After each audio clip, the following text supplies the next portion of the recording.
Good evening. Welcome into the very first Super signing day. We've got 5 real-life superheroes behind me, the coaches of our New Zealand franchises. So we'll talk who's in, who's out, put these guys under the grill a wee bit, but most importantly, have a bit of fun.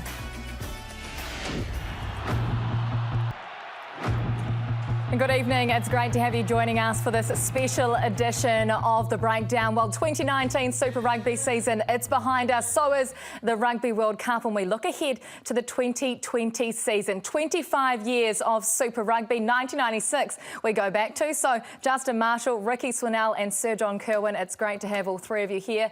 What were you doing in 1996, JK? What was your hair like and what were you wearing? Well, I had blonde hair and I was playing for the Warriors. Ooh. There you go. You still would have looked. You still would have been the sharpest dressed man there. Well, I think we've got a little bit. Oh, how about those Warriors? Yeah, I had that front No, that's not blonde hair. That's still grey. No. 25 years, it's quite a long time. Oh, that's the only try I scored as well. Thank you. We've got a few other highlights of you too, JK. We've managed to find some. Still got speed. Yeah, good times, good memories. 25 years ago, Ricky, where were you? Were you high school, primary school? Oh, thanks for aging me, Kirsty. But I was in high school, 5th form, which is what, year 11 these days. About to sit school C exams. So kids, if you're doing your exams coming up, go well, study hard. Don't do what I did. Justin, 25, take us back. Well, I'd been told by Mike Anthony, our trainer at the time, they had to stop rocking the mullet. And I was getting prepared for the first year of Super Rugby, 1996. Yep. And I was getting really... tips? Oh, here we go. Yeah. So this is after he told me that I couldn't be doing bench press with a mullet, so I had to get rid of it. Look at those jerseys. We're swimming in them, aren't we? And the shorts as well, the half and half. Yeah, yeah. We went on a pre-season trip, believe it or not, to prepare for the tournament to South Africa, of all places. The good old carnage, mate. It was carnage. That's not a bad pre-season, is it? No, I know. Yeah, it was hard work. Well, what a long time it has been. But let's talk about the coming competition. There's a couple of changes to the times. So no more 7:30 matches. There are 7:05 games. Early start, early finish, we like to say, on Fridays and Saturdays. And there'll be 8 matches throughout the season that are 4:45. Perfect for children and families, right, JK? Someone listened. Yeah. Someone listened. Yeah. That's the kids back eating chips, going to the footy. Yeah. Awesome. Especially at the start of the year. It's like summertime rugby. Cannot wait. Exactly. There'll be fighting between summer rugby and cricket. The competition, though, it still remains the same. 15 teams, 3 conferences. Here's the Australian Conference, just to jog your memory. The Brumbies, Rebels, Reds, the Waratahs, and most likely the last year we will see the Sunwolves in this competition. As for South Africa, all the usual suspects in there, and the beaten finalists, the Jaguares, from the 2019 season. Here is New Zealand: Blues, Chiefs, Crusaders, Highlanders, Hurricanes, and it all starts again. But one of the biggest off-season signings in recent memory, or maybe in all of history, in fact, was the move from yellow, Beauden Barrett. He is now with the Blues. Beauden Barrett in that blue. Leon McDonald, great to have you here. You must be one of the happiest coaches in Super Rugby this year to have this man's services. Well, he suits the blue, doesn't he? Looks good in blue. So, yeah, very happy to have him here, that's for sure. It's great to have you here as well. Let's take a look at the ins and outs. Who's in, who's out from the Blues. The big ones to come out: Sonny Bill Williams and Ma'anonu, both going to be playing their trade overseas. Michael Collins, he's off to the Highlanders. Scott Scrafton with the Hurricanes. And if we take a look at the ins, who's coming in this year? Beauden Barrett. He's obviously the biggest name. From the Hurricanes as well, the number 9, Finlay Christie. For you, JK, you like Beauden Barrett at the Blues, obviously. Obviously. It's the greatest thing I've heard all summer. Can't wait. Just interested to see when he's actually due back. Is he back? He will be joining us just after New Year, so Okay. we'll get the whole season out of Joe. So. Oh, cool. And any compulsion to sort of follow the All Blacks lead of him at fullback, or you've signed him as a first 5? Oh, sorry, you're talking about Bodie? Yes. Yeah, Bodie's well, we haven't had a conversation with Bodie, but our understanding when he signed was 10, so I can't imagine that would change. So you expect to get the full season out of him if we just go back to what you were saying at the start? I thought it was Joe. No, Bodie's got a bit of a holiday, so he'll take some time with family and that, and when we see him back, it won't be at the start, but you know, midway through the season. But getting to Joe, because I do want to talk about Joe. I'm confused. I mean, the funny thing we used to talk about is Haskell came down to play for the Highlanders and thought that his season pay was actually a monthly pay, and it wasn't. So, I mean, this is one of the unluckiest guys to miss out on the World Cup. Great prospect for England moving forward. He's probably taking a massive pay cut. So how did you get him? Because this is a pretty good signing. I spoke to Joe. He's a driven guy. He was disappointed to miss out on the England squad for the World Cup, and wanted to re-sign long-term with Harlequins, but felt that now was the right time to try and grow his game, and felt New Zealand was a good place to come. And you know, there's a lot of attractions about playing in New Zealand. Super Rugby is obviously a fast game. He likes playing a fast game, and we're pretty excited to have him. And pretty exciting. Sorry, Kirst, I'm just excited about the Blues, as you know. Amazing centre. For those of you at home who don't understand, they believe this guy's going to be the centre in the English side moving forward. But also I see you've named Rico in the centres, so that's going to be an amazingly exciting part of the game moving forward. Yeah, look, we've got some good talent in the back, so I don't think that's changed for a lot of years. So it's important that we give these guys a lot of good quality ball. And you know, we've lost a few players, lost a midfield really, you know, with Sonny going and Ma going. So having some experience like Joe to come in with a few younger players is critical. And obviously Reeks is a centre through school who converted to the wing. So there was always an anticipation for him to start spending a bit more time in the midfield as well.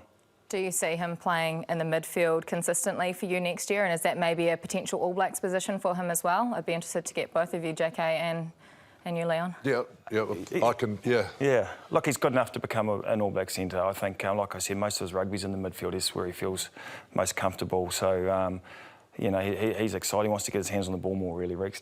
And we know that when he does that, he can influence the game. So it's an exciting prospect. I mean, he's done a great job, and I think, like, he was a centre. I think he, you know, feels more comfortable there. Another interesting signing for me was I thought Caleb Clark had gone to the Sevens, but you've named him. How does that sort of work?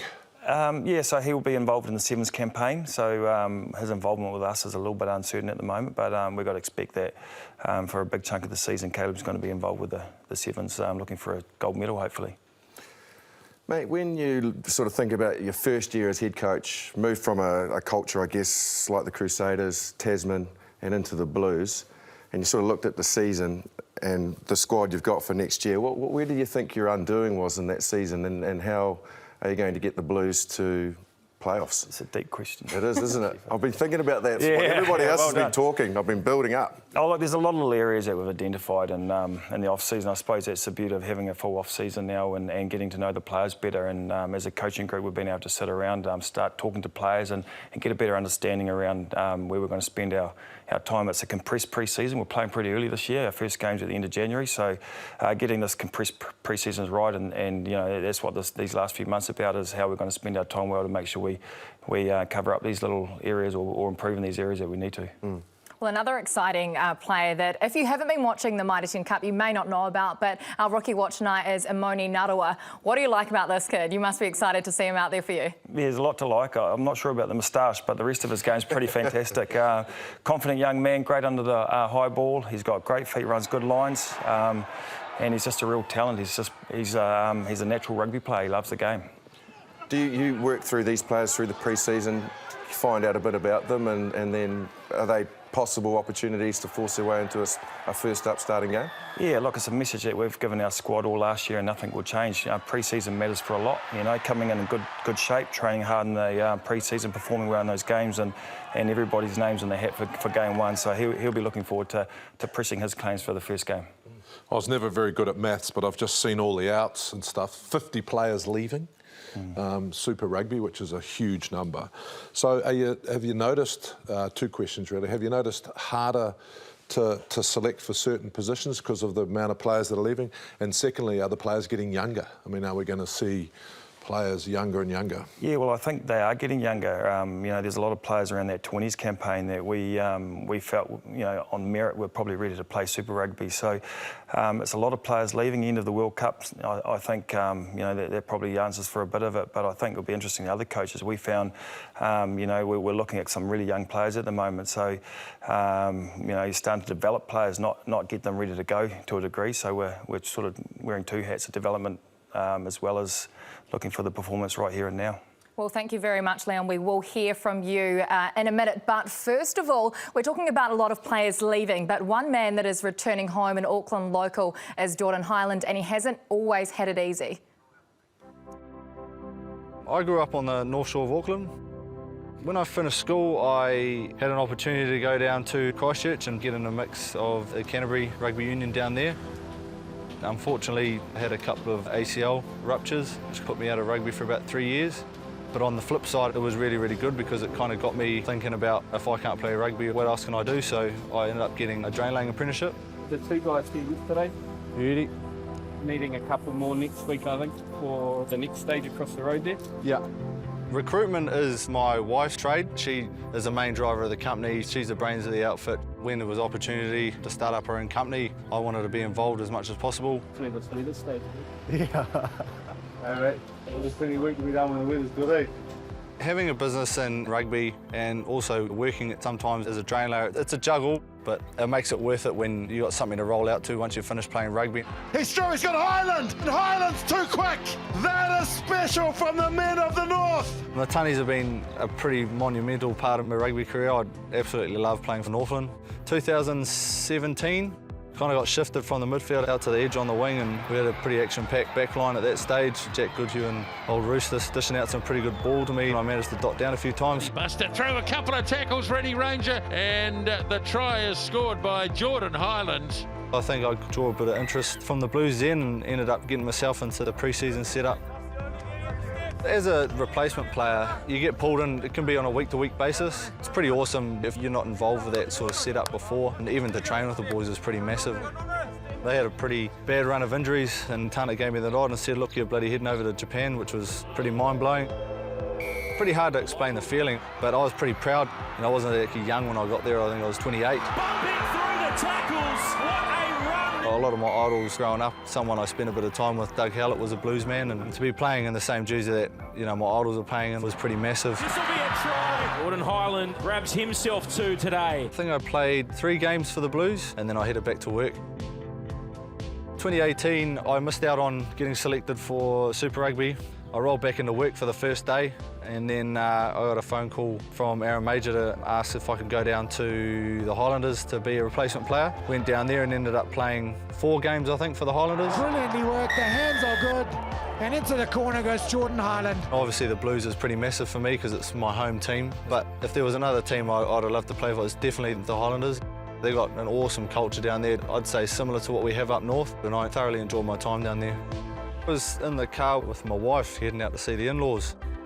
I got a phone call from Tony Hanks, and he kind of led on to that there was a contract there available. Everyone wants these things to happen early in the picture, and you want to be there for a long time, but being a little bit older and having to wait that long, it does make it a lot sweeter. It's sweeter for my family, and especially my wife. She's been right there next to me the whole time, and it was pretty good timing, especially with a new baby coming to the picture, and little Hendrix. My wee son was born Tuesday this week, on the 5th of November. So yeah, no, it's going to be a big year, very busy. Oh yeah, very busy, but good. I like being busy, so yeah, it's going to be awesome. Oh, great to see a character of the sport back in the game for the Highlanders. Leon, thanks for coming over to have a chat. When you look at a guy like Jordan Hyland, what does he bring? Someone who has got other things in life, he's had to wait and bide his time. What does that teach younger players? Yes, it's a nice story, isn't it? Jordan's, he's a family man. He's run his own business. He's toiled away. It's never come easy for him. So we know that when he got the phone call, he was over the moon. But when he turns up, we know what he's going to bring. He's going to bring a massive amount of energy. He's going to really value his time with the Blues. So we're trying to balance up some good young players and mix them with some good older guys like Jordan. Justin touched on it earlier, building a culture in a team that has had its struggles. Now that you're going into a second year, have you seen that starting to change and starting to develop? Yeah, look, I think, as a coaching group, I mentioned it before, we're really aware of the types of people that we want to contrast with certain players, so older players, younger guys, so guys like Jordan are great for our mix. In the 4-pack, we made a few decisions around players similar as well, so bringing some guys in that are really eager and keen to, and haven't had their opportunity, know that they'll make the most of it. What have you learned about the peculiarities of being in Auckland and coaching an Auckland team and everything that does come with that and the scrutiny that comes with the Blues as well? Oh, look, there's a few different challenges. I know, heading down the South Island, the media is probably a little bit more friendly down there and probably a bit more exposed to it here, but I see it as an exciting challenge as well. And yeah, otherwise it's not too dissimilar. The guys work really hard. In the Blues, there's a real attitude and a real want to do well.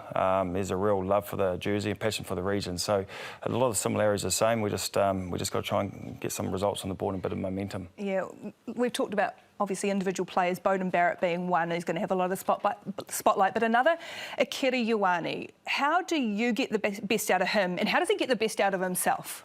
Oh, it's been an up and down year for Akira. He played some fantastic rugby and obviously had a bit of setback with the All Black selection. So I know we've had a good sit down and chat with Aki. He's very excited about the upcoming year.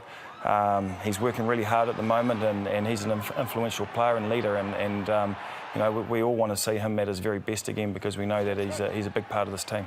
You've got some good loose forwards. Does he lead you loose forwards? Is he your starting guy at the moment?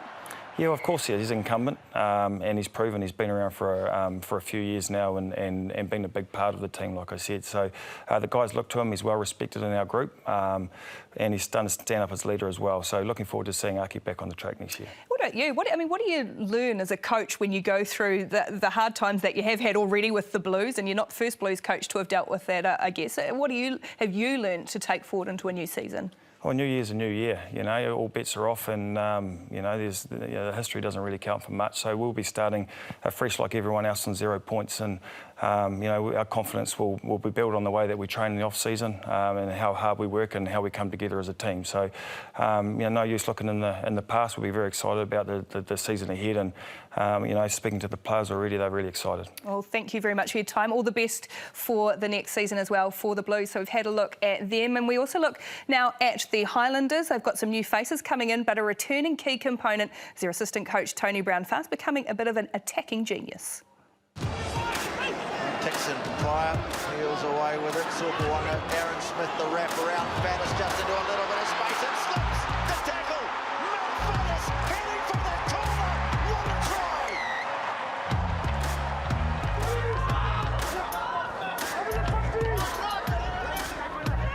There's a civil switch. Sorpawanga joining in ninth. Just swung it on, and it's right to Inga. The trip over the top, the bounce is a good one.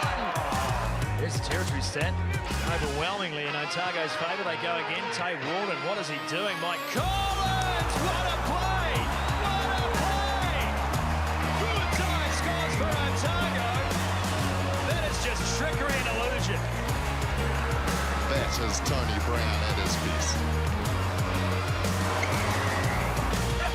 Ash Dixon throws. Elliot Dixon wins it. Sorpawanga loose hands it off. Interesting little kick, Faddis. Off it goes to Ben Smith. Fires it into open spaces. Faddis gets it back. Osborne. You watch this. Kelly, talk me through this. Oh, he must have been talking to Carlos Spencer, I think. I don't think I've seen Brownie even try that. I bet you it was his idea. Well, that's a Tony Brown special. I think I almost pulled my hamstring, but she's good fun out there. Oh yes, no one will ever forget that backwards kick from Lima Sorpawanga, and just the sheer wizardry from Tony Brown to dream that up. Aaron Major, welcome into the show. How good is it to have him back down south where he belongs? Oh, great to have Brownie home. Enjoyable footy to watch, isn't it? Enjoyable guy to be around. Champion bloke, and Highlanders through and through. So we're really excited about having him back, as are our players. I think the way that Brownie likes to attack is really likes to challenge our players. He's got a few tricks up his sleeve, so our boys will be excited by that and looking forward to get into it. Do you just give him free rein? He can do whatever he likes with the attack? Is that how it works? Yeah, he sees the game really well, very clear in his thinking. So although some of those moves might look pretty complex, he's got a great way of breaking it down and making it simple for the players. So I'm sure he's going to add a lot to our group, and we'll get the best out of our boys. Any chance we're going to see in a cheese cutter, or he could roll the cheese cutter quite well, I reckon, Ezra? Yeah. Hey? Good chance. Well, he's one man that is coming in. Here are the outs for the Highlanders. No less than 13 players that have headed offshore or to other clubs. Jackson Hemaport, Luke Whitelock, Liam Squire, Ben Smith, Waisaki Naholo. There is a ton of experience in this group. And if we take a look at who's coming into the Highlanders, well, they've stolen a few from Scott Robertson at the Crusaders. Mitch Hunt, Nani Punivai, both heading south. Michael Collins from the Blues as well. And a lot of fresh faces that'll be eager to get into Super Rugby. I think the glaringly obvious there is obviously the exodus in your back three. When you lose someone like Ben Smith, Faddis is gone, Tavita Lee. We look at that fullback position. You know, would you consider the dual pivot role when you've got Josh Mackay that can play 10 as well? What are you thinking in that area, back three? Yeah, we've got options. Obviously, Michael Collins has been outstanding for Otago through the Mitre 10 Cup, and he deserves his spot. Yeah. He's a guy with a young profile back there. It's going to give a lot to us, leadership, stability in the back, and he's obviously playing quality football. Josh Mackay is another guy that's really started to kick on. I thought he was outstanding through the Mitre 10 Cup, and he's going to be pushing for a place. Then we've got those options with our 10s as well, playing fullback, so it's nice to have those options. It's sort of exciting because you're losing a lot of experience. You've got excitement about the young players, but leadership, you know, the Highlanders often talk about their culture, and some of the guys that have left, you know, built that culture for you. So is that something you look at when you're selecting certain types of players to replace other players, or are you just going... Yeah, look, there's been a lot of talk about those guys that are left, but for us, it's really focusing on what we've got at the moment and projecting all our energy and division forwards. So it's exciting. We've got still quite an experienced group there. You've got Liam Coltman, Ash Dixon, Aaron Smith, Jimmy Lynch, Dylan Hunt's been around for a while now. Tay Walden, outstanding leader. Josh Ioane's really grown into that role. Mitch Hunt's done a great job for Tasman this year. So we've got enough leadership there. I'm really excited about the young blood that we're bringing through too. Really mindful of the style of game we want to play and looking at the character and the type of people we want in our environment. I think we've ticked those boxes. So that's what you do. You go through style of play, character. In your selection process now, you're going through all those. And I guess the nice thing is the whole country's open. You look at the whole country and look for those attributes. Yeah, definitely. And I think it's for us really proud of all the people that were part of our recruitment process. A lot of hard work done. Got them nice and early. Yeah, it's nice to steal a couple and get a few, get the players we wanted to play our game. So got the right people, the right players, and we're pretty excited about what that looks like for us going forward. You have a really unique situation, really, don't you? That you have a ground where you can always know when you're at home you can play a particular type of way. And do you select certain players or have a game plan that's conducive to at home with players that are involved in that? And then when you know you travel, you've got adverse weather, different fields and that. But at home, you know what you're going to get every week. Must be, well, every second week or whatever it might be. Must be quite cool. Yeah, it is. It's a real point of difference for us. I think that's when you add sort of Brownie's magic into the mix, it's sort of pretty conducive to playing a high-octane sort of style of rugby, and the players enjoy it. So, and the other thing for us is playing under the roof. You know, the crowd have guaranteed good weather as well. And one thing we're really proud of is how we connect with our fans and our community. So, been able to do that a little bit earlier. It's good because Hammer likes to go to bed early at night time and Brownie likes to stay up and have a few more beers. So, works for the coaching group as well. Some things don't change, eh? Let's talk about the loose forwards just quickly. Shannon Frizzell, is he someone that you could see playing 8? There's obviously a position with the All Blacks there available. Could he play there for you? 100%, yeah. Shannon's a guy who can play 8 and 6. Definitely got the skill set. So if you look at his athleticism and speed and power off the back of the scrum, he's got those skills. So I think he's a guy that's about to kick, and he's going to kick big in 2020. So looking forward to seeing it unfold. So when you balance your squad out, looking at Shannon Frizzell's skills here, like they're exceptional. But do you speak to him and say, look, well, we see you as predominantly a number 8 this year. Are you keen to move there? And what if he says, well, I'm not really that keen. I see myself at blindside. Does it work like that, or?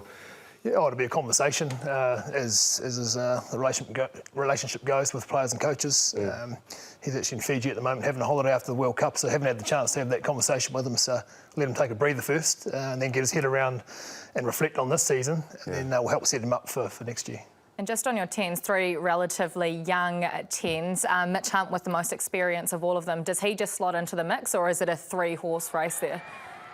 3 quality 10s. They can all play multiple positions as well. So we'll see how they go through pre-season. They're all going to get an opportunity, so we'll see who puts their hand up. And really proud of Mitch, obviously. Great get for us, good leader. Been sitting behind Richie Monga for a few years and feels he's ready to come and challenge to drive the team around. Josh Ioane proved that he's grown into that space last year and earned his All Black spot. And Brim was unfortunate with his injury, so 3 quality 10s, and they'll compete from the offset. Very lucky to have the 3 of them down there, actually, aren't you? Yes, to have 3 very quality first 5s to pick from. Certainly are, yeah. Are there any bolters that come out of the Mitre 10, or are you pretty well balanced by the time that's sort of halfway through? Oh, no, we've been tracking all the guys that we've selected for a while now, even pre-Mitre 10 Cup, so we've got to be pretty proactive. We've probably got a slightly smaller catchment area, so looking within our region and also outside the region. It's nice to name a couple of Southland boys, so Manaki Selby-Rickard and Ethan de Groot. And a lot of those Otago boys play some really good footy towards the back end of the season as well, started to put their hand up, so it's nice to be able to look local as well. Thanks very much, Aaron. Well, we are talking about another man that may play. We hope that he plays in the Highlanders colours this year. It's Connor Garden-Bishop, who's following in the footsteps of his father that played for Otago. 30,000 people yelling and screaming for you to beat Auckland. It was a brilliant time. Flying away now, Stephen Bishop. He's a running 5'8". He's got Connell with Wilson. What a sensational try. He scored a couple of nice tries. I like the celebrations. He's lucky to be Highlander #1, which is pretty cool. Hopefully I can earn a number in the Highlanders ranks. Played my schoolboy rugby at Scots. I had a really good few years in the first 15. Along the ground, Connor Garden-Bishop. He's the youngest player on the park. It was an awesome environment. I made some friends I'll have forever there. Out of school, I moved to Canterbury. I was lucky enough to play Mitre 10 for Canterbury, which is a huge honour. Across the field for Garden-Bishop. Oh, first touch. And Connor Garden-Bishop goes as high as Michael Jordan. I was there for 2 years. I loved it down there. #1 priority. But to have two sons, professional rugby players, you know, they've got a long way to go, but yeah, I'm so proud. The opportunity to wear a blue and gold jersey is awesome. It's just a new challenge, a fresh start, a fresh city, so I'm excited, I can't wait. You want to make sure you've got your Garden-Bishops and your Umunga Jensens and everyone in the right slots this season to keep an eye on them. Aaron, thanks for coming over to have a chat. You've touched on the players who have left, the likes of Ben Smith. We know what they leave on the field, but what does their departure mean for the coaches to have those sounding boards of your senior players no longer there anymore? Yeah, well, we don't have them, so we can't dwell on it. All our focus is really on the squad we've got in 220. We'll still take those guys with us because they're a massive part of the Highlanders' legacy, and a lot of the things that they've brought and left have paved the way for the guys coming through. So really proud of that, and we'll be keeping an eye on those boys as they go and extend their careers elsewhere. But the focus is really on this group. Obviously, Michael Collins, as we spoke about earlier, a big part of that back three group, and he's a guy with a lot of experience, great communicator, good leadership. So for those young guys that we have got in that back division, he'll be a good guy for them to bounce with, and also to lead them and keep them in check. Is it weird not having some of those guys around there? They're kind of part of the furniture and all of a sudden they're not there? Yeah, we haven't been in yet, so true. haven't had that opportunity. Have you looked at captaincy yet, who may take over and look at that role? Yeah, that's a conversation that's ongoing at the moment, Ricky. Can you give us a hint? No. Oh, come on. Yeah. You've got some good senior leaders there. Are you satisfied, though, that leadership group can step in and fill those shoes? Yeah, definitely. Alluded to it before with a lot of those guys have played, quite a few seasons now for the Highlanders. Liam Coltman, Ash Dixon, Jimmy Lynchies, Dylan Hunt, Rob Thompson, Tay Walden. So there's enough there for us, and I think they'll do a great job. You alluded to, as well, your fans and your community down there. I guess with the university, you get a bit more of a transient population. You get new fans every year. How do you bring them along and, I guess, make them Highlanders fans for life and carry that forward? They're a big part of it. It's great to have them screaming in the zoo. They're going to have to find a new song this year instead of the Waisaki and the Holo. So, I'm sure put it out there, put the challenge out for them. Pretty creative, those students down there. So I'm sure they'll have that nailed in round one. But a big part of it, not just the students, but the whole community. We have a lot of people that travel from Central, from down south, to come and support us. A lot of our season ticket holders are from those areas as well. So we try to make sure we connect with all of them and get it right. And when we're on the field, make sure we put on a good spectacle that connects them to who we are. Is it? I mean, it's a 21-week competition and everything that goes before. Is it unrelenting from the coaching perspective that there's no downtime, there's no time to decompress?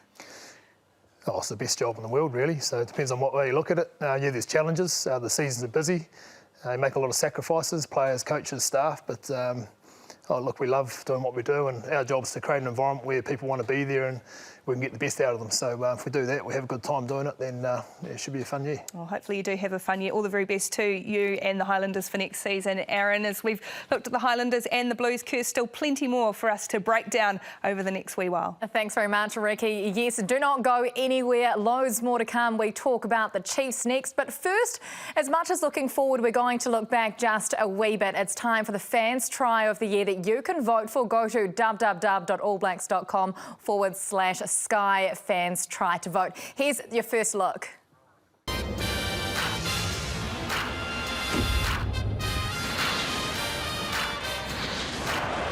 Bowden Barrett.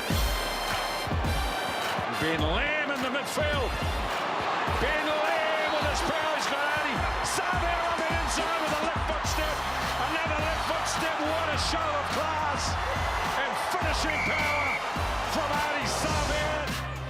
Sim at the line and kicks the ball straight to Cottrell.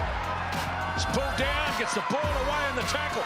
This is great play from Hawke's Bay. Now the chase is on. Very good running down the left edge. Good cover defence as well. Atkin stops, starts, gets it done. Atkin. Inside their 22, O'Connor going wide here, chancing their arm here. Rotorua, Akaula on the wing, backing himself down the sideline. Here goes Akaula. Ball the inside again now. James, this is brilliant support play. How about that? Leitrim score under the sticks.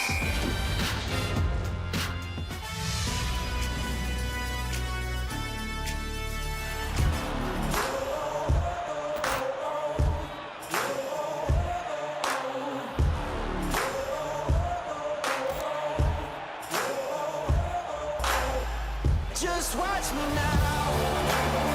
Just watch me now. I got a song for you, a little more for you. You won't believe your eyes. Just watch me now. Just watch me now. He looks the pass to Cruden, beautifully done. And now heading for the corner, it's Cruden, and the Chiefs do strike back. Oh, they strike back with some razzle-dazzle. How good is it seeing Aaron Cruden in the Chiefs colours? Fantastic to have him back in Super Rugby. Some of the biggest news over the last few days. Very lucky, though, to be joined by the Chiefs assistant coach, Neil Barnes. Great to have you here. Cheers. Now, I must say, you're looking quite comfortable in the big smoke, especially with a little bit of colouring on your cheeks and a bit of makeup on. Mate. Straight into it. Just a little bit, eh? Just a little bit. Comfortable in the cow shed, you know. Before we get into Aaron Cruden, let's take a look at who's come out of the side this season. One of the big ones is Brodie Retallick, of course, plying his trade in Japan over the next season. Jonathan Taumateine, he's headed down to the Hurricanes. I've lost a couple of tens and Deborah Sini and Donald and the coach Colin Cooper. He has left and in comes Warren Gatland. Aaron Cruden, obviously the big name there, John Kerwin. Great pickup, the man that led them at 10 during the back-to-back Super Rugby titles in 2012 and 2013. Yeah, I'm really excited to see him back. I think, you know, for New Zealand, short contract, probably going somewhere else after that, possibly the Chiefs Kobe, because most of the Chiefs players are now going down with Wayne Smith down there. But must be exciting for you guys to get such a leader back. I know probably overseas hasn't worked out as well as what he wanted, Marshy, but to have him back in Chiefs colours, especially when you've got so many players leaving, like leaders and stuff. Yeah. Exciting times. And we've got some young inside backs too, and like I've worked with Cruds before, like he's Chiefs to the bone, very smart man, does his work, so he'll be a great role model for the younger guys, but also on the paddock, like just provides so much bloody calm and leadership when you need it. Barnesy, I wanted to talk to you, but you would have had some conversations already with Gats, and obviously he's been coaching a different set of players with their own set of skills. Yeah.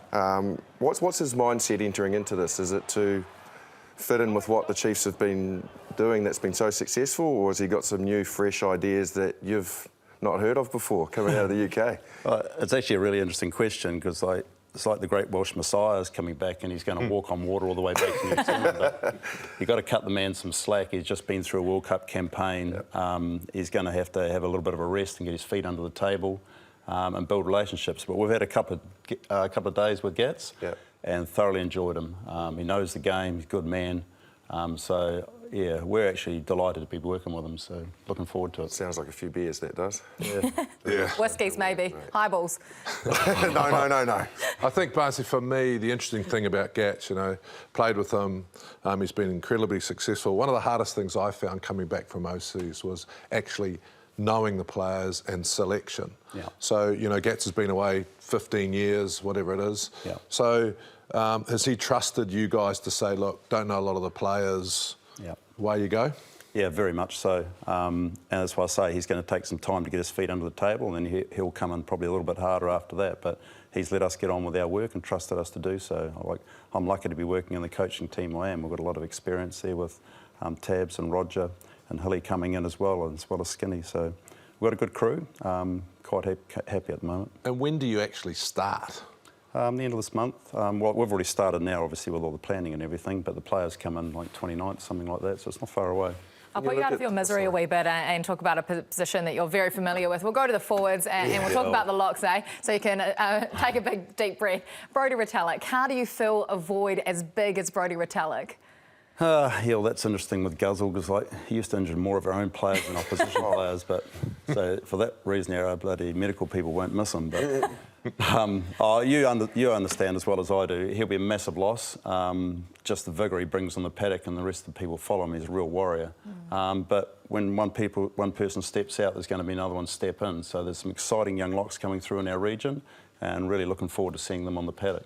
You've probably lost the least amount of players out of all of the franchises, so that's got to be comforting. Yeah. In any thought process in doing some manipulation of players in different positions, i.e. maybe Sam Cane a little bit of number 8? I guess the big thing is what I'm hinting at, and I hinted at it with Azza as well, with Frizzell, there's a massive void at number 8 in this country, isn't there? Yeah. Is there any consideration to looking at Sam there, or you see him an out-and-out flanker? No. I actually enjoy that sort of bloody conversation, and he's a person with the skill sets that can play there, and we've already talked about it. So if the opportunity arises, I've got no doubt, because of that conversation, he'll be working out his skill sets. So if the day comes, he makes a good job of it. He's a professional player. And it will offer us the flexibility to play other people in other positions if he's playing there. We've got some very good sevens in our team, as in Karpik and Boshia, that have been sitting in the background there and still playing, but are ready to step in and start all the time. So, yeah, like you said before, we've got a pretty constant sort of a crew, and as you know from your days when you were playing, when you've got a team together for a while and you build those relationships, you should start delivering some results. So there's a challenge for us. Good stuff. Marzi Marcia and I talked about it in the World Cup. I mean, is the game changing? I mean, I only played on the right wing. I feel uncomfortable on the left-hand side of this desk, right? But now you see players... I've stolen your position. But... you know, what we're seeing now is we're seeing guys like Geordie Barrett playing 3 different positions. We're seeing Adi Savia playing, 7, 8. I mean, is that the way the game is going? Besides probably the fatties up front, I mean, are you looking at guys that can just play in various positions in the back row? I think a lot of the reason for that too is, like, if you go back to our game years ago, it was a lot more set-piece orientated and the ball wasn't in play as long. But now the game is so open for long periods of time, the ball's on the field, that it is just rugby. We obviously have to do your core roles in a position, but the rest of it is just you've got to have a skill set to be able to play. So, yeah, I'm with you there. Like, we're a lot more broader and flexible in where positions should be now. Because you are the wise one, I want to gaze into the crystal ball for a second, look into the future of the Chiefs. With Cruden coming back this year, that obviously pushes Damien back to fullback. Is that his future position for the Chiefs, or is this just a one-year prospect? It's not necessarily pushed him back. Like, everybody's competing for a spot, and if Damien's the man who's played 10, then Aaron will be sitting somewhere else. So, yeah, those discussions will have to be had. And, like, obviously Damien's world class. So where he finishes up playing will be a discussion with him, our coaches and the All Blacks, I guess. JK, you're moving your hands. I want him at fullback, just because I just love what he does at fullback. I just think he is the best. I think he's one of the players that we really, really miss. We didn't talk about it a lot during the World Cup, but, he can just do something special. And so I think that first five's boring, isn't it? Like, who wants to control the game all the time? We want to have some fun, score tries and look good. You got something to say on this, Marshall? Yeah, no, there's no doubt there's more space there, and his skill set is just that.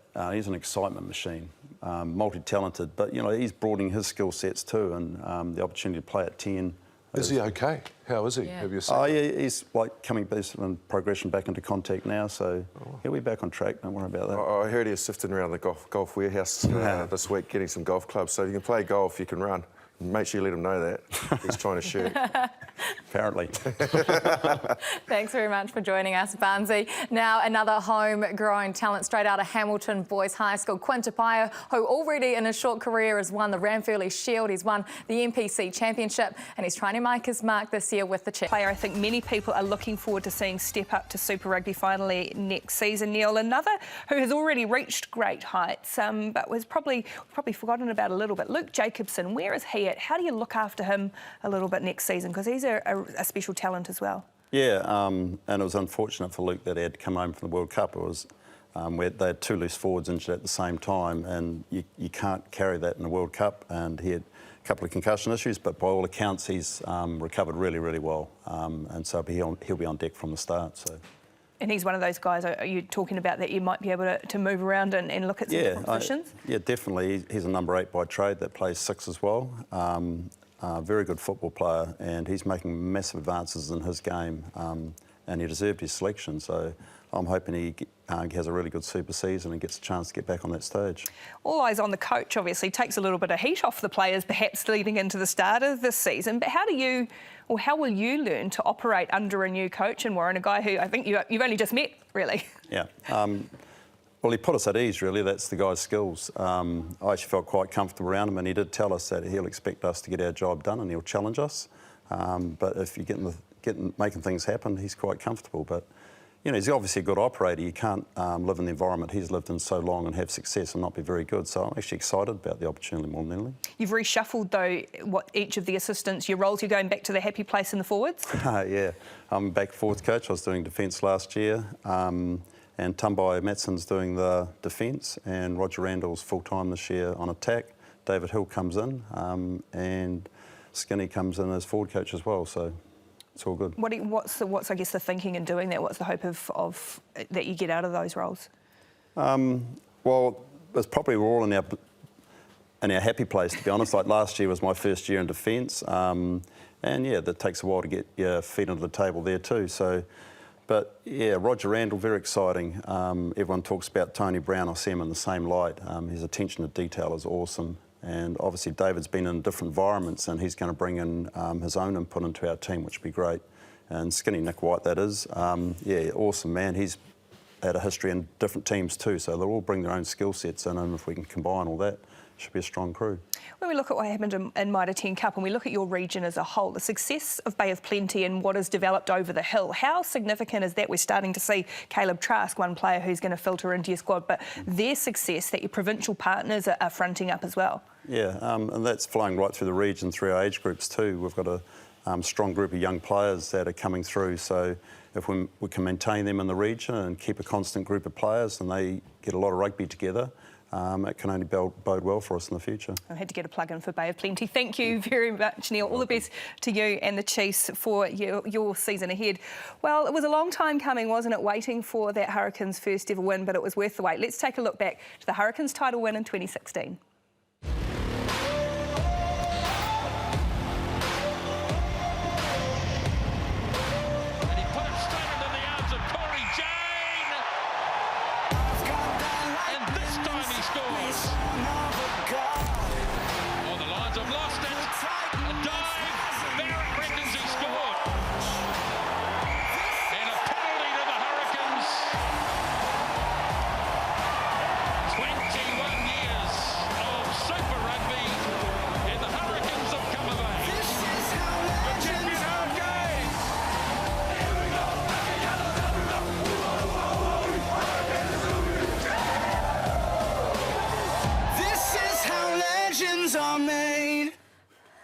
Oh, magic moments there, the Hurricanes and their glory days in 2016. And the magical cheers continues. Great to have you with us, Jason Hyland. Yes, I got it right. For some reason, I just had a mind blank there. 2016, where were you when all that celebration was going on? Were you right down there with the players? Yeah, I was. I think I got a pretty good smack in the back of the head from Plum when that final whistle went. But no, they're pretty good days, those, and that's what we're here for. Any animosity you coming up to Auckland? Obviously, Bowden is now positioning himself here. You didn't give him a final call and say, is that signature confirmed on the contract? No, she's long done.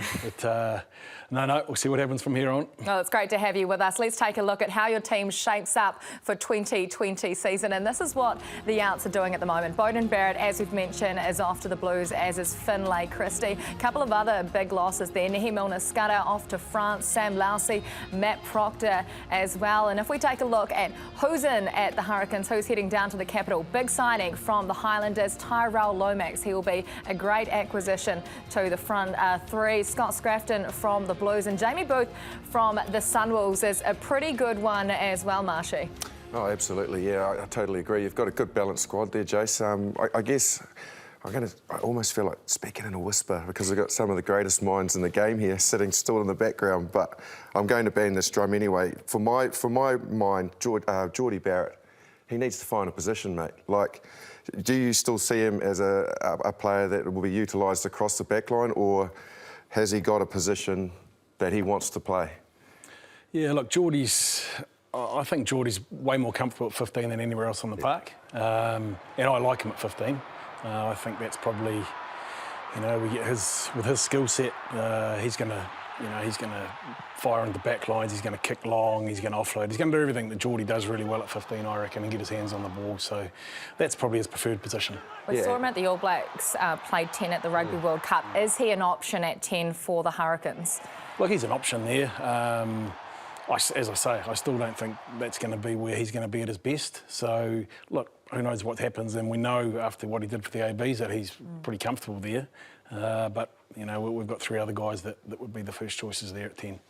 Yeah, lost the most players, and I know that everyone's talking about the loss of Bowden, and he would be hard to replace. You've got some young guys there, but, I mean, big seasons for Ngani. I know we're talking about new season, new All Blacks set up possibly. Whatever goes on, there are some huge opportunities, and Ngani is going to be one of those guys that's going to be fundamental for you moving forward. And obviously TJ, I just think he's an outstanding leader. So have you take that into account by picking these young guys? Yeah, well, that's right, because obviously you mentioned TJ and Ngani, and they're guys that are either side of your 10, obviously. So, look, we've got a couple of guys there, a couple of young guys, and Jimmy Marshall, who have been in our environment for a couple of years and have been soaking up everything Bodie did. And so they've been dying to get some game time, dying to be amongst it. And we're confident once they get a bit of a run of games that they'll stand up as they do in their Mitre 10 teams. Just want to go back to the position at first five. John Plumtree was open. He came out earlier this year and said that they were looking overseas. You were looking at other alternatives to come to Wellington. What players did you approach? There were whispers about maybe guys like Elton Yankees were being shoulder tapped to come to Wellington. Yeah, Elton was one that we just had a look at, but look, everything had to be perfect for us to go outside New Zealand. So we didn't want to bring, we had to test why people wanted to be here.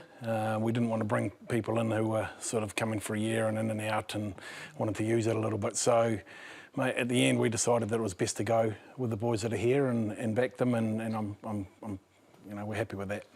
Don't often talk about competition at hooker, especially me. I don't really care that much about hookers because it's the dark arts that I don't really understand. But, I mean, Dan Coles, Ricky Telly and Asafa Moore, who really, toward the back end of the season, he was an apprentice, sort of went off the rails a bit, but he came charging back last year. So, you've still got some really good competition in key positions. Oh, 100%. Like that's a big one.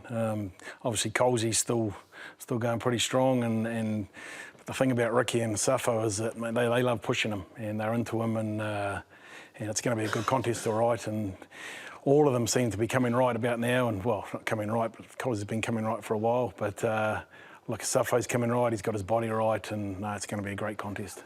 I'm a very black and white person, if you don't know that, Chase. And Red so and white. I've got to be consistent. Number 8 again. I've asked the other guys, but Artie, what a sensational season he had. But again, there's a massive opportunity there. You've got Gareth Evans as well, who's been excellent. Where does he slot into the mix, and are you going to have to manage him as well, given the volume he's had this year? Look, great to have options with Ards. He comes back a week later than everyone else. And we will manage him. But for me, I'd rather have Artie carrying the ball and beating defenders than smashing rucks. Yeah. So for me, I love him at 8. Yeah. you know, we've got options, as you say. We've got Gareth at 8. We've got who can play 7 as well. We've got Dips, who's coming through, Dipsy Karifi, who's, you know, had a pretty awesome night at 10. Yeah. So, mate, it's great to have options there. But for me, I like all Artie's highlights when he's got the ball in his hands. As we all do, don't we? Yeah, and a player that probably we can see his potential. You know, spoken about being the next Jerome Kona, but another big season for Vai. There are opportunities in the All Blacks for someone who wants to step up. And what will you be looking to sort of talk to him about moving into the season? Yeah, look, Vai obviously was right in the mix for the World Cup for a good while there, and you know, him, Nani, guys like that who are really disappointed, they've really taken it well and are looking to drive on. So, you know, Vai's got to do, you know, be really physical in what he does. He's got to, you know, make sure he's involved in the game a lot. And, you know, when he gets involved and he's got his hands on the ball again, then it's exciting to watch. So, look, both those boys are pretty driven by the season ahead, really.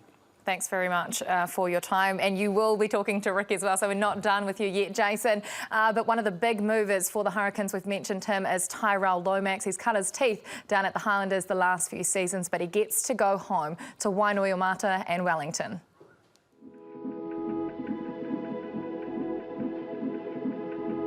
Born in Australia, grew up in Wainui. Spend most of my time chucking a ball around at the Wainui Rugby League Club with my mates and all my cousins and that. All my family are from there, so it's quite a small little suburb, so we're all quite close to each other. Coming from Wainui, Piriwepu and Namia Tialata were the two guys that I guess all the kids in Wainui wanted to be like. Wainui is quite well known for rugby league. John Lomax. My dad and all his brothers played for the Wainui Rugby League Club. Surely is the match. Those were the guys that I sort of looked up to and wanted to be like. Gee, what a hit! It was a Wainuiomata special. And that's a try. I played rugby league all throughout my childhood, and it was a game that I first fell in love with. So I was 15 when we first moved back to Australia. I went to a rugby union school, went to St Edmund College in Canberra. That was all my mates were doing over there, so I decided to play it. Probably wasn't until I moved to Australia that I played rugby union. It's crazy to think, but yeah, I'm not too sure if I stayed in New Zealand, if I would have been playing rugby union. Probably be playing for hopefully the Wainui Rugby League Club. I loved my time in Australia, so it was probably the first experience from moving out of home and, you know, sort of growing up. My first year of Super Rugby, I got a little bit of recognition from the Wallabies and sort of made me think, you know, geez, is that what I want to do? I guess had a chat to my family and my partner and sort of decided that New Zealand would probably be the best place for me to play rugby. I actually had a chat with the Hurricanes back then, but you know, I guess I was 21.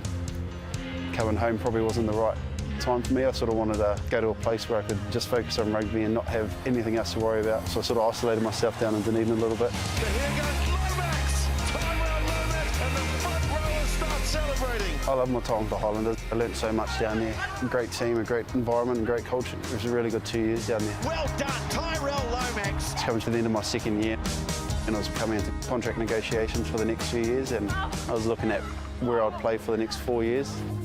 From being a little kid, going and watch them at the Westpac Stadium to being able to play there in front of the crowd, in front of my family, it's a big thing. A lot of the players I grew up watching. Dane Coles, and I grew up watching him scoring tries like wingers. Obviously TJ, he's pretty inspirational.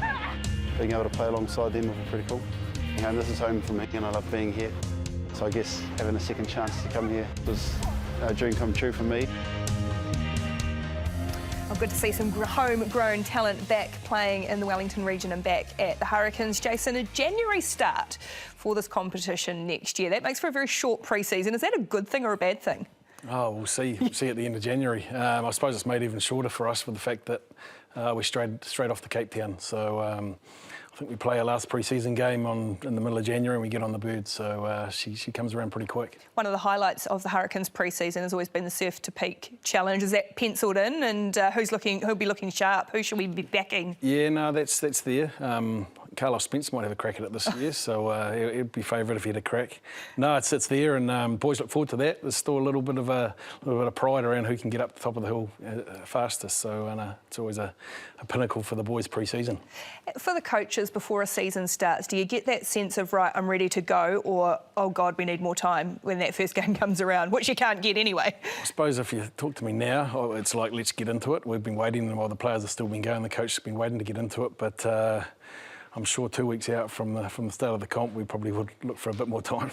What excites you most when you look at the squad that you've assembled for next season and what's coming? There's always an expectation on the Hurricanes and the way they might play and what they can achieve. Yeah, look, nothing will change in the way we want to play. We want to, we want to play with a bit of tempo and use the ball. And as you see with Tyrell and a few of our signings there, mate, our set piece and what we do up front will be vital. So we're a bit excited about the sort of ball we can get. But no, look, we're looking forward to some of the young fellas who have been in our environment, haven't really had a crack. We have a good few backs that are sort of been in behind some key guys who are now going to get a crack, and we're looking forward to seeing what they can do when they get a bit of consistent game time. Absolutely. We look forward to seeing how the Hurricanes go again next season as well. Thank you very much, Jason and Kirsty. That means we've got one to come. Yes, you're not wrong there, Ricky. We've got Scott Robertson, and I can't promise you that there won't be any break dancing, but before there is, enjoy some dancing feet. Here's the next lot of your fans' tries of the year. So sit back, relax and enjoy.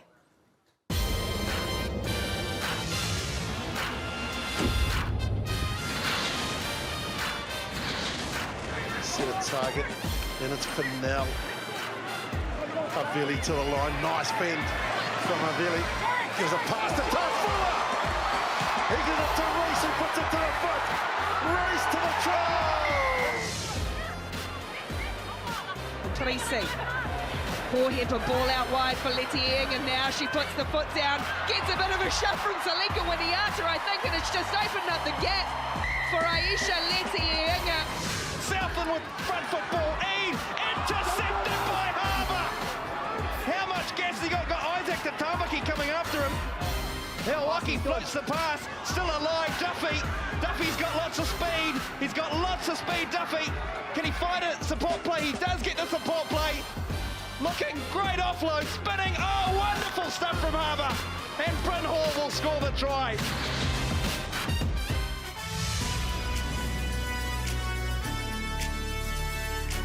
Welcome back to this special edition of The Breakdown, Super Rugby signing day. And while we've been so lucky to have so many fantastic players and All Blacks internationals play for the Crusaders over the years, but it was a sad farewell for some of them in 2019.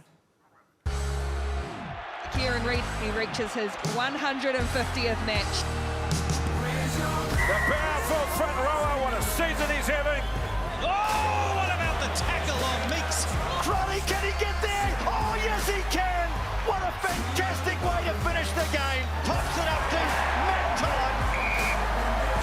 Matt Todd, brilliant. Owen Franks, what stellar career he has had for this franchise. Talking of power, here's Kieran Reid. Inside it goes, what a try! And the Crusaders win a 10th title. An emotional time, the full squad on the field.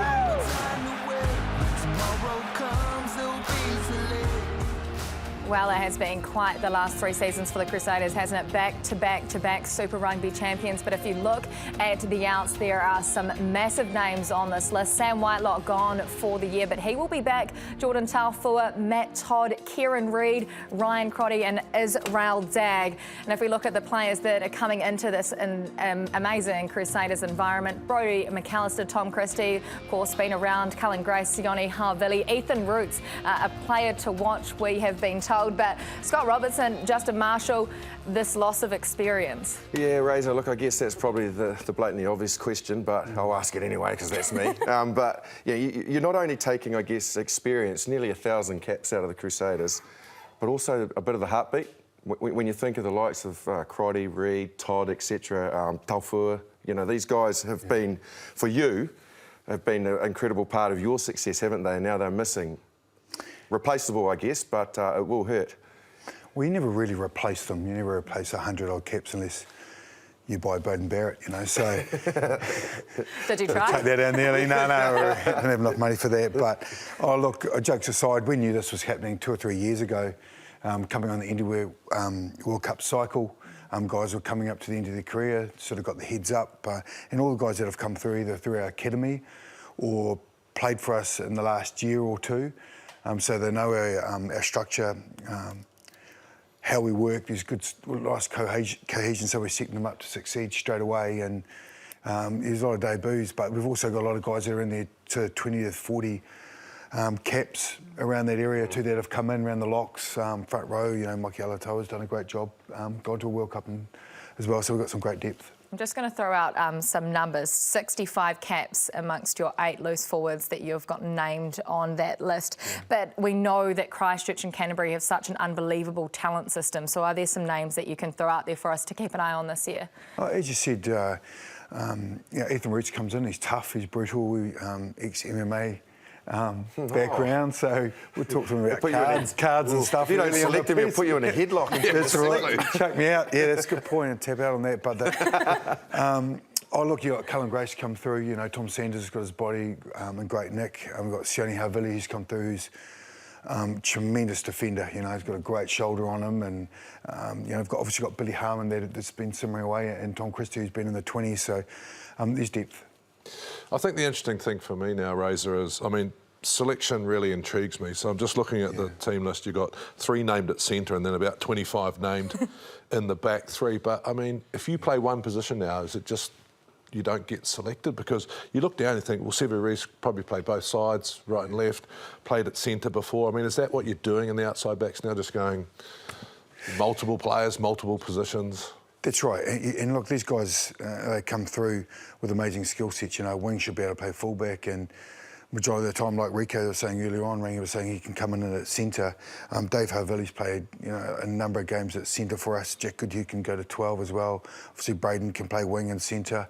We've got Tuli that's coming, Tuli Paia, who's played for Tongan Sevens, and he's really multi-skilled, had a great season for Tasman. So the balance of the group, we can cover all of them, and you go through all your permutations of these injuries and making sure you've got enough cover.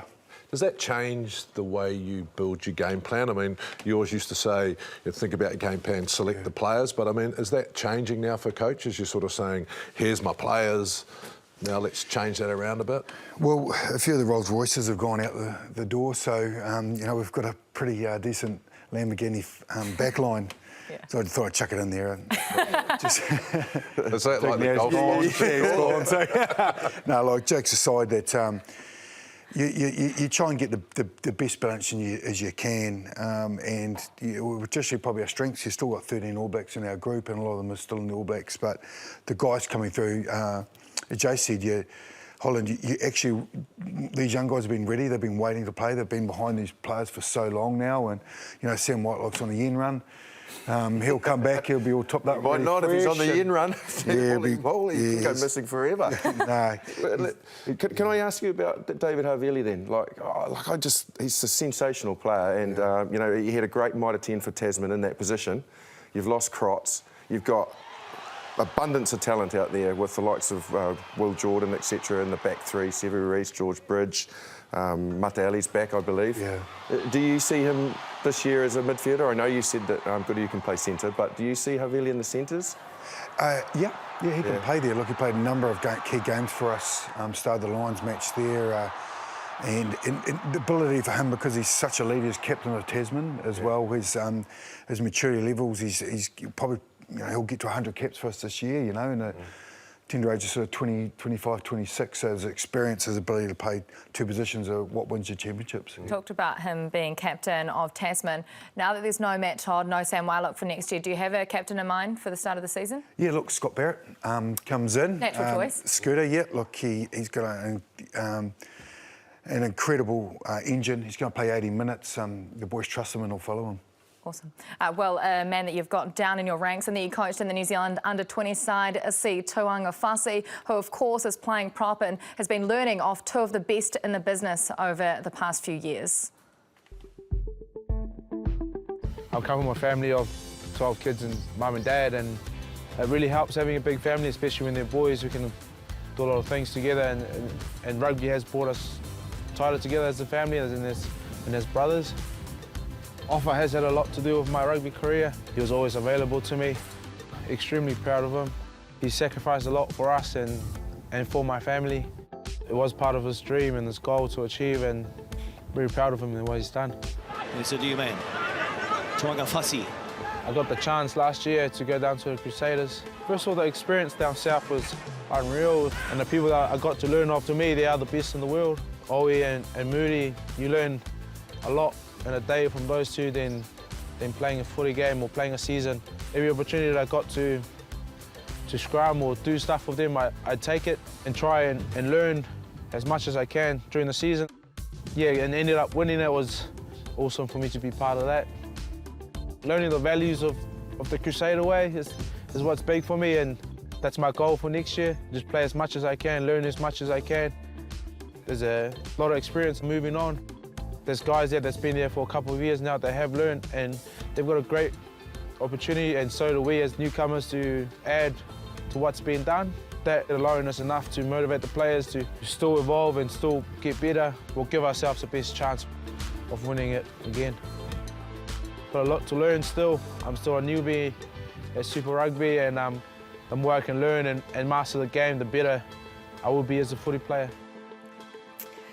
Si Tuonga Fasi, one of 11 new faces in the Crusaders. Scott Robertson, we better address the elephant in the room as well, which is the vacant All Blacks coaching position. Presumably you're one of the 25 people who have been in touch about it. Where are you at in that process?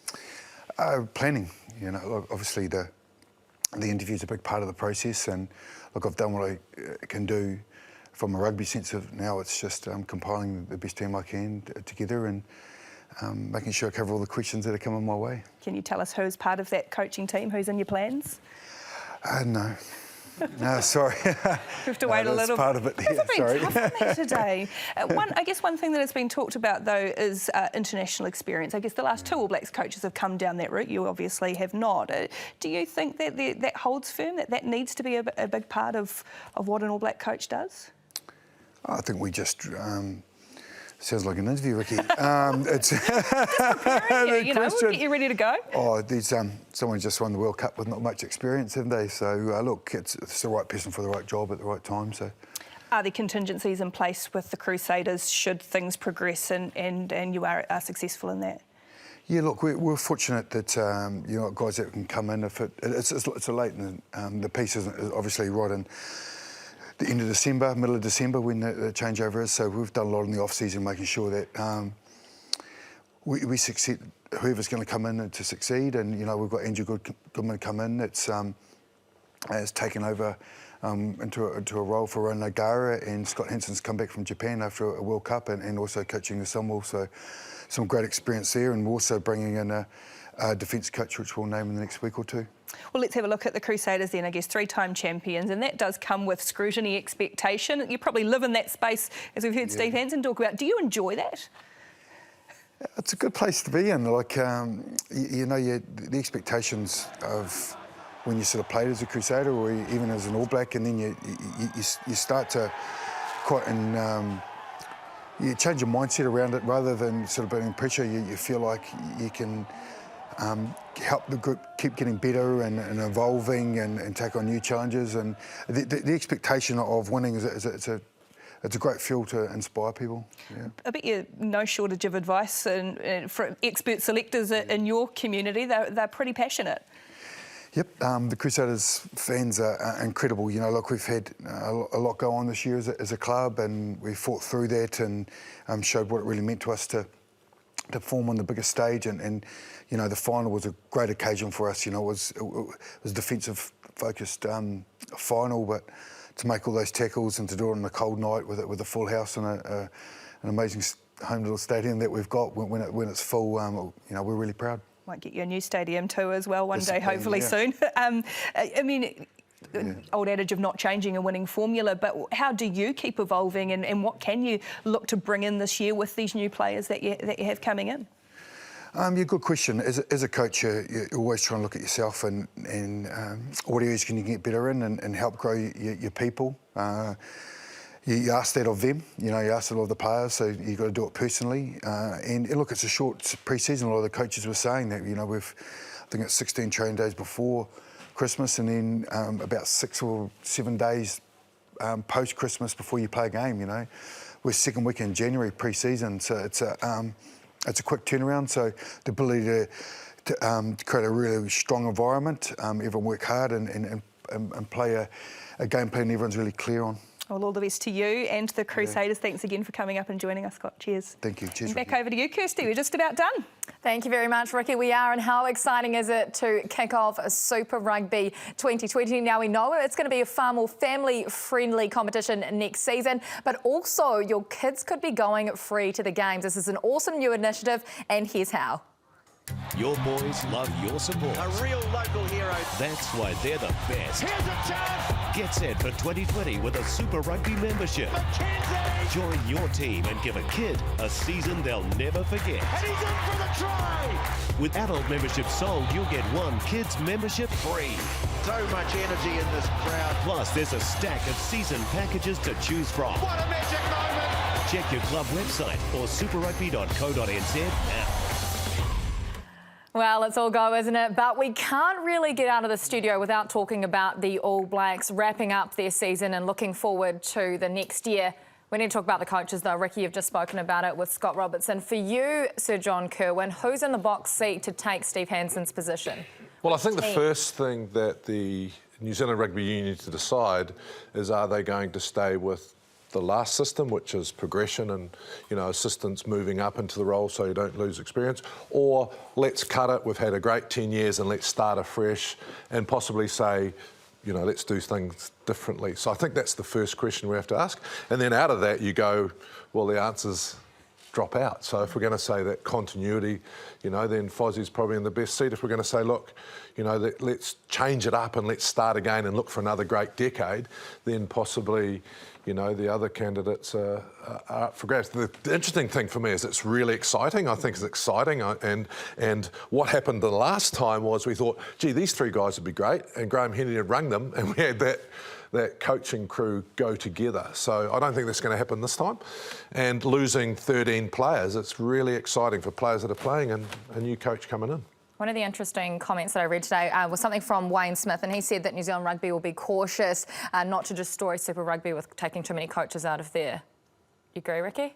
Well, yeah, I mean, this is the thing with this condensed time frame now, as Scott alluded to, we're 2.5 months from the start of Super Rugby, and that will be challenging. It's a time of a lot of change at New Zealand Rugby, isn't it? We're looking at a new CEO, a new there's a lot happening, there's a lot going on, and so they've tended to be in the past cautious. I don't agree with Wayne Smith. Yeah. I don't think the All Blacks will worry about that at all. They think the best candidates, best 5 candidates, Super Rugby, they'll take them out of Super Rugby and we'll adapt. So I disagree with that. I think the All Blacks will be saying who is the best candidate and away we go. And the reality is there's no shortage of other options as their coaching talent. We're not lacking for it. Yeah, and Gat's out. He said he's out. So yeah, I just think we're very lucky. Like when you look at these Super Rugby teams, the great minds of coaches that we've had in here, you know, the way they speak, the way the knowledge of the game, and then you throw the All Black coaches that are in the mix into it. Our game is in a great place. What our game is in is an exciting future. Like we've got a real chance here to catapult this All Black campaign when it starts next year to a new level with whoever gets the responsibility, with the players that they've got to work with. It's exciting times. Well, that's another thing that you want to talk about, isn't it, JK, the players, because we know that the coaching system is going to change somewhat. We don't know how yet, but the players are going to change as well because they've lost at least 7 All Blacks. yeah, and look, just to finish as well with what Marshy said, they're all great coaches. Yeah. He's right. They're great coaches. No matter who get it, it's going to be fantastic. But I think the exciting times are actually for the players that have left. So, you know, we've talked about Fafita, we've talked about Artie, we've talked about all these different players. And when you're a player, and you remember this, Marshy, when there's a new coach there, you know... Yeah. Ricky, you know that, wow, there's a chance and it's open slather for everyone. So that's going to make a great super season. I mean, I got back from the World Cup last week, like you did, Marshy, and you also. So you're going, what are we going to do now? And then all of a sudden, here we are. Yeah. We've got All Black coaches to look forward to and then Super Rugby and a new naming of an All Black side, which is fantastic. And I mean, we've talked a lot about the players who have left, but you look at some of the new names that are coming through and guys who will get to take their game to another level, Ngani Laumapi being one, Josh Ioane, the young guys like a Quincy Paya. So I kind of hope that Super Rugby doesn't become a 21-week All Black trial, that we're talking about Super Rugby and regenerating that a little bit as well. What are you most excited for when it comes to the All Blacks next season? I just think the evolution of where we need to get to. I think Fozzie, if he's in the mix, he's recognised that the rest of the world is caught up. So he has to galvanise some coaches around him that take us to a different stratosphere. We have got the players. We've got the minds. All of these guys that we had up before that are now gone. Oh, my goodness. Hey, pay attention, Justin. But anyway, everybody that's in contention to coach the All Blacks have great talent to work with, and we've got to have the courage to go there and say, we know what, we're going to take the game to a new level the rest of the world has not seen. I just want to add to that. We've led for 10 years. People caught up. We need to re-lead. Exactly. And that's not easy. Well, as always, it's a pleasure having all three of you on the show. Sir John Kirwan, thank you very much. Ricky Swannell, amazing work tonight. Justin Marshall, as always, black and white, red and white. It's all good. Thank you very much for joining us as well for the special edition of The Breakdown. Super signing day. We really hope you have enjoyed it. It all starts next year, January the 31st. Chiefs against the Blues. Enjoy your summer.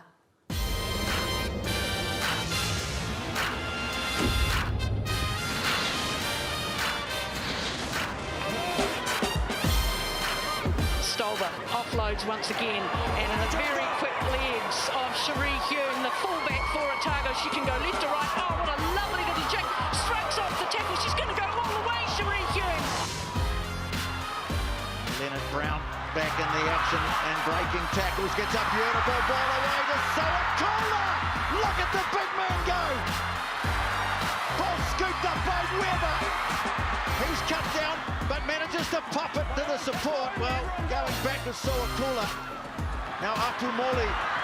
Floats the pass wide. Nangabo, penalty. Oh, this is amazing from the Chiefs.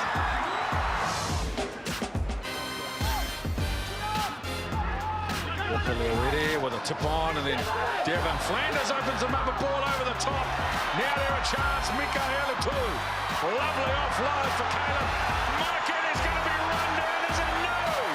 Caleb Marquette gets the big crowd of Hawke's Bay on their feet. Smith at first receiver to Perenara. Cutting through. TJ's away. Oh, what a ball from TJ Perenara. George Bridge set it up. Now Weber.